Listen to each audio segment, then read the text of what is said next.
होई है सोई जो राम रचि राखा। यानी प्रभु श्री राम ने इस संसार के लिए जो कुछ भी रच रखा है वह होकर ही रहेगा, चाहे वह अनुकूल हो अथवा प्रतिकूल। किसी भी प्राणी मात्र का इसमें कोई भी वश नहीं है। और ऐसा अनपेक्षित परिणाम आपको कल देखने को मिल गया होगा कि जहां अयोध्या के विकास कार्यों एवं राम मंदिर निर्माण कार्यों के मुख्य शिल्पकार को अनपेक्षित परिणाम नहीं मिले। इस पर मेरा यही मत है कि प्रभु श्री राम एवं उनके अनन्य भक्तों के जीवन से संघर्ष हमेशा से जुड़े रहे हैं।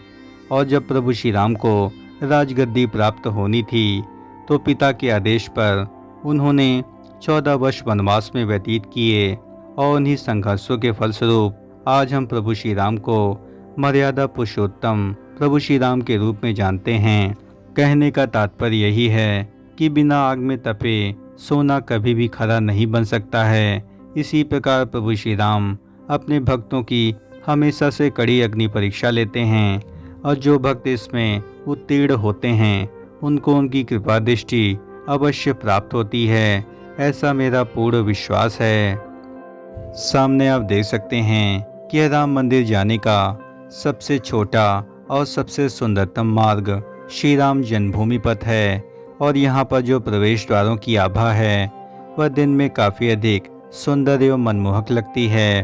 और पिंक सैंडस्टोन एवं रामायण थीम पर आधारित इन भव्य प्रवेश द्वारों की आभा संपूर्ण श्री राम जन्मभूमि पथ को काफ़ी अधिक मनोहर एवं सुंदर बना देती है। और इस परिसर में अनेक सुविधाएं आपको प्राप्त होंगी, चाहे वह निःशुल्क पेयजल की सुविधा हो अथवा साफ सुथरी स्वच्छ सड़कें हों, और चाहे यहाँ पर बेहतरीन यात्री सुविधा केंद्र हो जहाँ पर आपको बैठने के साथ साथ आरती पास एवं सुगम दर्शन पास की यहाँ पर बेहतरीन व्यवस्था दी जाती है। और साथ ही इस परिसर में आपको खान पान के भी उचित प्रबंध किए गए हैं। और यह व्यवस्था अभी तो निःशुल्क नहीं है, लेकिन भविष्य में श्री राम जन्मभूमि ट्रस्ट के द्वारा निःशुल्क भोजन की व्यवस्था जल्द से जल्द की जाएगी। और इसके लिए श्री राम जन्मभूमि परिसर में बड़े भोजनालय का निर्माण कार्य भी राम मंदिर के निर्माण कार्यों के पूर्ण होने के बाद ही शीघ्रता से आरंभ कर दिया जाएगा। अतः सभी को धैर्य रखने की आवश्यकता है। सामने आप देख सकते हैं कि राम जन्मभूमि पथ पर श्रद्धालुओं को लाने के लिए यहाँ पर बड़े पैमाने पर इलेक्ट्रिक बसों का भी संचालन होता है। अयोध्या में वर्ल्ड क्लास सुविधाओं से युक्त रेलवे स्टेशन का निर्माण हो और चाहे एयरपोर्ट के निर्माण कार्य हों, इन सभी के निर्माण कार्य पूर्ण होने के बाद अयोध्या में यातायात व्यवस्था को बेहतर ढंग से चलाने के लिए यहाँ पर बड़े पैमाने पर इलेक्ट्रिक बसों का संचालन किया जा रहा है।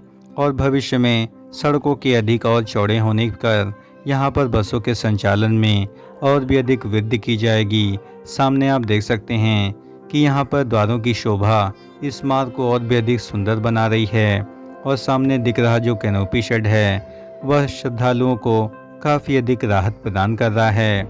और इस भीषण गर्मी में जहाँ तापमान 45 से 47 डिग्री पहुँच चुका है और आने वाले दिनों में यह तापमान 48 डिग्री तक पहुँच जाएगा, यानी इस भीषण गर्मी में रामलला का दर्शन करना कोई चुनौती से कम नहीं है। लेकिन श्री राम जन्मभूमि ट्रस्ट एवं अयोध्या प्रशासन ने श्रद्धालुओं की मूलभूत सुविधाओं पर मुख्य रूप से काम किया है।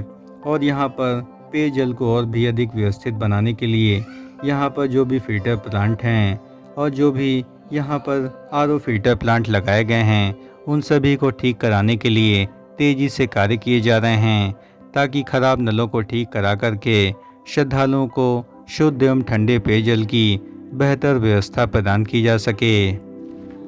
करोड़ों की लागत से बने भव्य प्रवेश द्वारों के ठीक बगल आपको यात्री सुविधा केंद्र देखने को मिलेगा। और यात्री सुविधा केंद्र की जो सबसे बड़ी खास बात है कि यहाँ पर रामलला के दर्शन करने के लिए अनेक सुविधाएं श्रद्धालुओं को प्राप्त हैं। और आप यहाँ सामने देख सकते हैं कि व्हील चेयर की सुविधा के लिए यहाँ पर बड़े पैमाने पर श्रद्धालु बुकिंग करा रहे हैं। और यह सुविधा पूर्णतः निःशुल्क है। लेकिन यदि व्हील चेयर चलाने के लिए यदि आप सहायक की नियुक्ति करते हैं तो उन्हें उचित मूल्य प्रदान करना होगा।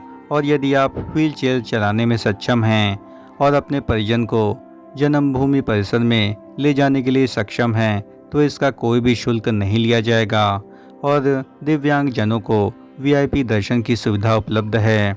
अतः आप यहाँ पर वीआईपी दर्शन की सुविधा भी निःशुल्क रूप में प्राप्त कर सकते हैं और बड़े ही सहज ढंग से अपने परिजनों एवं स्वयं को रामलला के दिव्यतम दर्शन प्राप्त करा सकते हैं। इस पब्लिक फैसिलिटी सेंटर यानी यात्री सुविधा केंद्र को और भी अधिक बेहतर रूप प्रदान करने के लिए फिलहाल अभी यहाँ निर्माण कार्य चल रहे हैं और आप यहाँ देख सकते हैं कि यहाँ रेलिंग के पिलर्स को लगाने के लिए यहाँ पर होल्स किए गए हैं।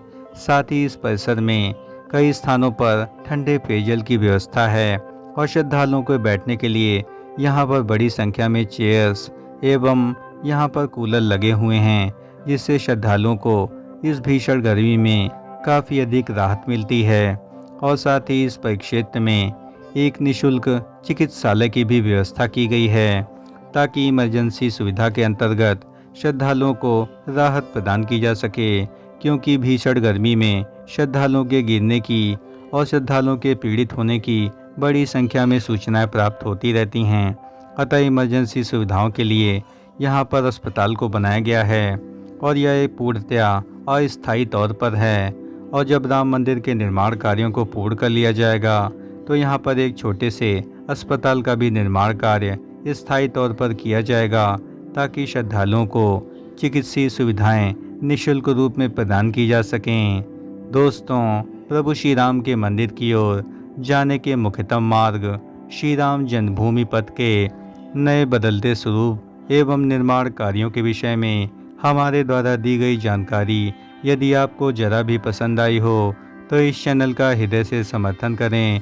इस चैनल को लाइक करें, शेयर करें एवं सब्सक्राइब करें और कमेंट बॉक्स में पूरी आत्मीयता से जय श्री राम जरूर लिखें। सामने आप देख सकते हैं कि रामलला के दर्शन के उपरांत यहाँ पर श्रद्धालुओं की सुविधा के लिए एक बड़े एयर कंडीशनड वेटिंग हॉल का निर्माण कार्य किया गया है और यह पूर्णतया वातानुकूलित है।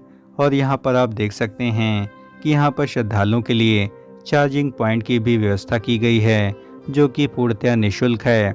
और यहाँ पर कई चार्जिंग पॉइंट अनेक स्थानों पर लगे हैं और परिसर में बड़े पैमाने पर कुर्सियाँ लगी हैं जहाँ पर आप दर्शन करने के उपरांत यहाँ पर आराम से बैठकर विश्राम कर सकते हैं।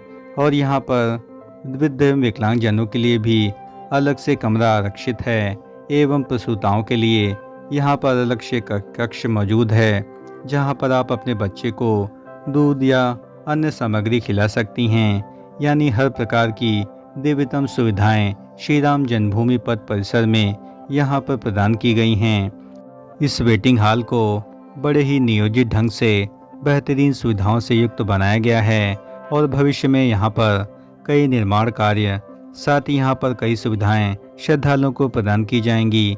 साथ ही इस परिसर के बिल्कुल किनारे यहाँ पर श्रद्धालुओं के लिए शौचालय की भी सुविधा उपलब्ध है।